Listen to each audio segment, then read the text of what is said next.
আমরা অবাক হয়ে যাচ্ছি, সকালে চাকরি ছাড়লে সন্ধ্যায় চাকরি পেয়ে যাচ্ছে। আর লাখো লাখো ছেলের ছেলেরা যুব সমাজ আজকে রাস্তায় বসাচ্ছে চাকরির জন্য। কি রহস্য আছে? কত মুখ্যমন্ত্রী সিনেমা বন্ধ করেছে, সকালে চাকরি ছাড়ছে, সন্ধ্যায় তাকে চাকরি দিচ্ছে। আমাদের মতো লাখো লাখো বেকার যুবকদের চাকরির জন্য হন্য হয়ে ঘুরছে। কারণটা কি? নিশ্চিত কিছু কারণ আছে। আমি প্রথম দিন থেকে বলে আসছিলাম, শুধুমাত্র এটা দর্শন খন্ড, এর পেছনে বড় রহস্য আছে। আমার এই বোনটা, আমার দিদিটা জানতে পেরে গিয়েছিল, সেই জন্য অপদার্থ গুলো খাবার খুলে তাকে খুন করেছে, ধর্ষণ।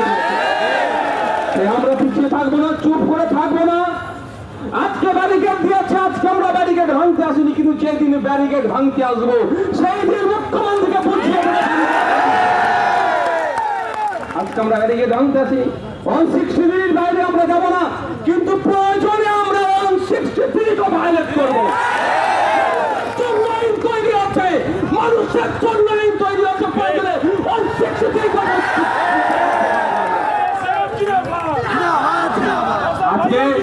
আজকে পরিবারে আমি নির্যাতিতার মায়ের একটা ভিডিও শুনছিলাম। সত্যি বলছি, কতটা বেদনাদায়ক বক্তব্য শুনছিলাম। আমি বলছিল, যখন আমার মেয়েটাকে তারা হত্যা করছিল, হয়তো মা করে দেখেছে, আমি তখন কাঁদছিলাম। এটা শোনার পরেও একজন মহিলা মুখ্যমন্ত্রী কিভাবে এখনো চুপ করে বসে থাকছে, সেটা আমি ভেবে পাচ্ছি না।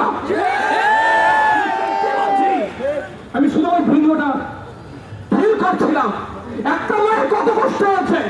মা কিভাবে বলছে, তিলোত্তম আমাদের দিদি, তার মাটা আমাদের মা, তার বাবা আমাদের বাবা, তার পাশে থাকতে হবে। নতুন করে এই ধরনের ঘটনা ঘটে, তার জন্য আমাদেরকে রাজপথে নামতে হবে এবং সম্পূর্ণরূপে রাজনীতি করতে হবে। অনেক আছে ঘাস খাবো না, ঘর খাবো না, গায়ে ঘাস ঘষতে ভালোবাসেন, তারা বারবার বলছে অরাজনীতি, অরাজনীতি, পাক্কা ধান্দাবাজ। এই কলকাতা রাজপথে দাঁড়িয়ে বলছে ধান্দাবাজ গুলোকে চিহ্নিত করুন, আগামী দিনে তাদেরকে জবাব দিতে হবে। গণতান্ত্রিক প্রক্রিয়াতে তাদেরকে জবাব দিতে হবে। অবাক হয়ে যাচ্ছে, আপনারা অনেকে শুনেছেন, অনেক মিডিয়ার মাধ্যমে শোনানো হয়েছে, একাধিক কণ্ঠ আপনারা শুনেছেন না? আপনি তো আমার সাথে উপরে আছেন, তোমার সাথে উপরে চলে আসুন, বাকি রাজারা আছেন, বাবু তুমি একাধিক কণ্ঠ, সরি একাধিক বক্তব্য। প্রথমে বললেন কি, পরিবারের ফোন যিনি ধরেছিলেন তাকে কি বললেন, যে আপনার মেয়ের গুরুতর অসুস্থ, তাড়াতাড়ি আসুন। দ্বিতীয়বার ওই রকম ভাবে বললো, আর তৃতীয়বার কি বলছে, মারা গেছে না সুসাইড করেছে, তাড়াতাড়ি আসুন। মানেটা কি হচ্ছে আমরা বুঝতে পারছি না। আমি এই জায়গায় দাঁড়িয়ে বলছি, লালবাজার তখন ঘন ঘন নোটিশ পাঠাচ্ছে, পারলে সিদ্দিকীর নামে একটা নোটিশ আপনারা সার্ভ করুন, প্রস্তুত আছি। এখানে দাঁড়িয়ে বলছি, সিসিটিভি মনিটরিং করার দায়িত্ব ওই দিনকে যার ছিল, তাকে যদি জিজ্ঞাসাবাদ করা হয়, তাবল নেতাদের আশপাশের লোকের নাম বেরিয়ে পড়বে। আমি দায়িত্ব নিয়ে বলছি, ওই দিনকে সিসিটিভির অনেক ম্যানিপুলেট করা হয়েছে। ওই সঞ্জয় না শেষে ধনঞ্জয় হয়ে যায়। আমরা ভুলে যাই না ধনঞ্জয়ের ব্যাপারটা, অনেক কন্ট্রোভার্সি আছে, আমরা ভুলে যাচ্ছি না। গতকালকেই দেখছিলাম বেডশিট নাকি রং চেঞ্জ হয়ে গিয়েছে। বন্ধুগণ, অনেকে জানেন না, অনেকে জানেন না, আপনাদের জানিয়ে রাখি, প্লেস অফ অকারেন্সকে যেখানে ওই ওটা সংগঠিত হয়েছে, সেটা ঘিরে রাখার যে দায়িত্ব, আপনারা ভিডিও দেখেছেন তো, জানেন মাছের বাজার, অন্যান্য ডিপার্টমেন্টের ডক্টর ওখানে কি করছিল, কার নির্দেশে এসেছিল, কি করতে এসেছিল, ডক্টরের কথা ছেড়ে দিন, আইনজীবী ওখানে কি করছিল, কোর্ট নাকি যে আইনজীবী অ্যাভেলেবেল থাকবে ওখানে, ওই সময় আইনজীবী ওখানে পৌঁছালো কিভাবে, এর কোনো জবাব নাই। জবাব দেবে নাকি? যে জবাব যার কাছ থেকে চাইছি সেই রাস্তায় নেমে বলছে জবাব চাই, জবাব দাও। যখন আপনি রাস্তায় নেমেছেন, ওই পদের আপনার যোগ্যতা ছেড়ে দেন, অন্যদেরকে দায়িত্ব দিয়ে দেখুন, দায়িত্ব দিয়ে দেখুন, পারবেন না আবার ধরে রেখেছে, অন্যদেরকে দায়িত্ব দিন, দেখবেন কি করতে পারে। আপনি আপনার সাম্রাজ্য যদি বাঁচাতে চান, সত্যি তো সাম্রাজ্য হয়ে গেছে এখন, এখন ধরুন রাজার আমাদেরকে জনগণকে প্রজার মতো আচরণ করছে, তবে বেশি দিন টিকবে না। রাজাদের কাপড় বই বলার লোকের অভাব ছিল,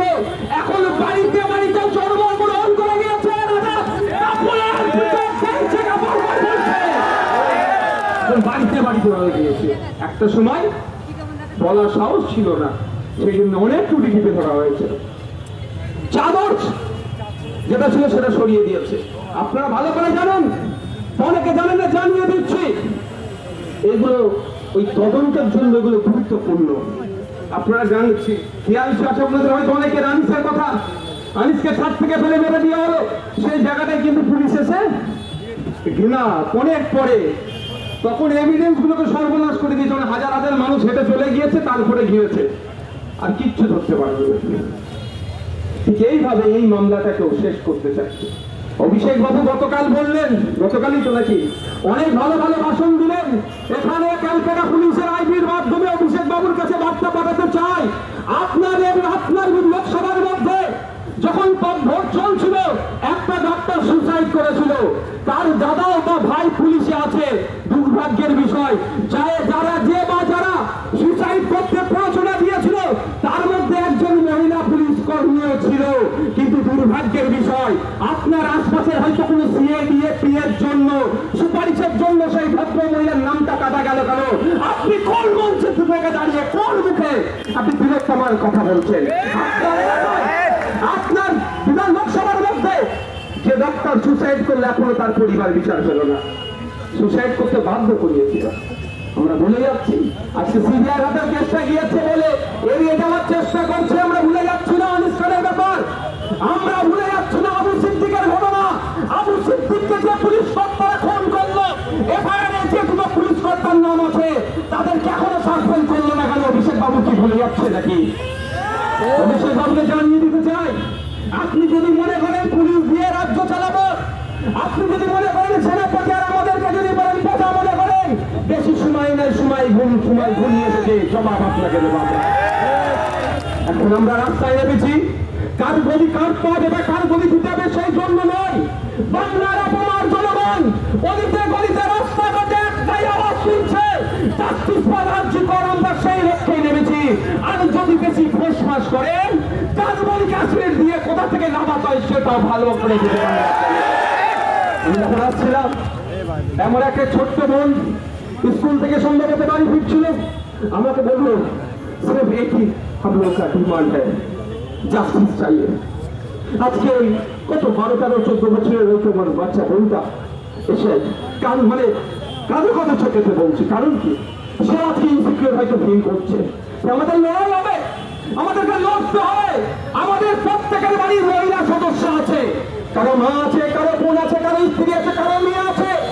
প্রত্যেককে বলছি সজাগ, যে যার জায়গা থেকে এই আওয়াজ তুলুন, যে যার মতো করে আওয়াজ তুলুন, যতটা ক্ষমতা আছে সেটা দিয়ে আওয়াজ তুলুন। জাস্টিস ফর আরজি কর। আরজি করের বৃহত্তমার যদি আমরা বিচার পাই, আগামী দিনে মানুষের মনের মধ্যে যে পশুভিত্তিক যার মধ্যে ঢুকে আছে, মনে দিয়ে সে দাফন বা দাহ করে দেবে সে। দুর্ভাগ্যের বিষয়, এই ঘটনা তো বেড়ে যাচ্ছে কেন? কামদুনিতে উনি বলেছিলেন 1 মাসের মধ্যে হয়ে যাবে, আর 10-11 বছর পরে অনেকজন বেকসুর খালাস হয়ে গেল। যদি বেকসুর খালাস হয়ে থাকে, যদি দোষ না করে বেকসুর খালাস হয়ে যায়, তাহলে তার প্রায় 11-12 বছর কেন রাজ্য প্রশাসন নষ্ট করলে জবাব আমাদেরকে চাইতে হবে। আর দোষী হওয়ার পর যদি ছাড় পেয়ে যায়, তাহলে ভেতরে কি সেটিং ছিল সেটা আমাদেরকে জানতে হবে। সেকেন্ডটা কি থাকবে আপনাদের বলবো, যতদিন যাবে অনেক গভীরে যাবে, যতদিন যাবে এই কেসটা অনেক গভীরে যাবে। আমি আপনাদের বলবো, গভীরে যাওয়ার জন্য আপনারা ঘুমিয়ে পড়বেন না। সুপ্রিম কোর্ট সুমতো করেছে, ওয়েল এন্ড গুড, কিন্তু সুপ্রিম কোর্টের চিফ জাস্টিসকে জাগিয়ে রাখার দায়িত্ব কাকে নিতে হবে? আপনাদের বলছো ওই কেসও ঠান্ডা করে চলে যাবে, ওই কেসও ঠান্ডা করে চলে যাবে। সুপ্রিম কোর্টের চিফ জাস্টিসকে জাগিয়ে আমরা রাখবো, কোনোভাবেই ঠান্ডা করে আমরা যেতে দেবো না। বন্ধুগণ যারা উপস্থিত হয়েছে, আনিসকে আমরা ভুলে যাচ্ছি না, শিকারী মুরাকে আমরা ভুলে যাচ্ছি না। যেভাবে পুলিশ অত্যাচারে তাদেরকে পুলিশ কাস্টডিতে অত্যাচার করার ফলে তাদেরকে খুন হতে হয়েছিল, তাদেরও বিচার যাতে দ্রুত পাই সেই আমাদের মাথায় রাখতে হবে। আপনারা যেখানে যাবেন, উঠবেন, বসবেন, যে যেখানেই থাকেন না কেন, আপনাদের কাছে অনুরোধ এটাই, উঠতে বসতে কাজ কামের মাধ্যমে একটাই কথা, একটাই আওয়াজ তুলতে হবে, কি আমাদের জাস্টিস ফর তিলোত্তমার বিচার চাই। এটা তুলতে হবে, এটা ভুলে গেলে চলবে না। ভুলিয়ে দেওয়ার চেষ্টা হচ্ছে, অনেক রকম ভাবে ভুলানোর চেষ্টা হচ্ছে, সেই কাজে আমরা পা দেব না। যারা যে জায়গা থেকে প্রতিবাদ করছে, যে মঞ্চ থেকে প্রতিবাদ করছে, প্রত্যেককে আমরা সমর্থন করি শান্তিপূর্ণ প্রতিবাদকে। কোনো হিংসাত্মক অবলম্বন করলে সেই আমরা সমর্থন করছি না এই মুহূর্তে। তাই বন্ধুগণ, আপনাদের বলবো, ভুলে গেলে চলবে না। প্রিয়াঙ্কা হাসদা খুন হয়েছিল, তার বাড়িতে কোনো শহরে বাবুকে দেখতে পায়নি, এখনো পর্যন্ত সেই অর্থে কোনো শহরে বাবুদের কথা শুনবেন, অনেকের গা জ্বালা হতে পারে, কিন্তু কিছু করার না। আমিও গ্রামের ছেলে, আমি ছুটে গিয়েছিলাম। প্রিয়াঙ্কা হাসদার ও খুনিরা যাতে দ্রুত শাস্তি পায়, তার ব্যবস্থা সরকারকে করতে হবে। কি হয়েছেন আপনাদের আমি সময় আর দেবো না, আপনাদের বেশি সময় আমি দেবো না, কারণ এই রাস্তাটাও অনেক চলাচল, মানে ব্যস্ততম রাস্তা। আপনাদের শুধু এতটুকুই বলবো যে আমরা যদি চুপ করে যাই, তাহলে কি হবে, এটা ঠান্ডা করে চলে যাবে।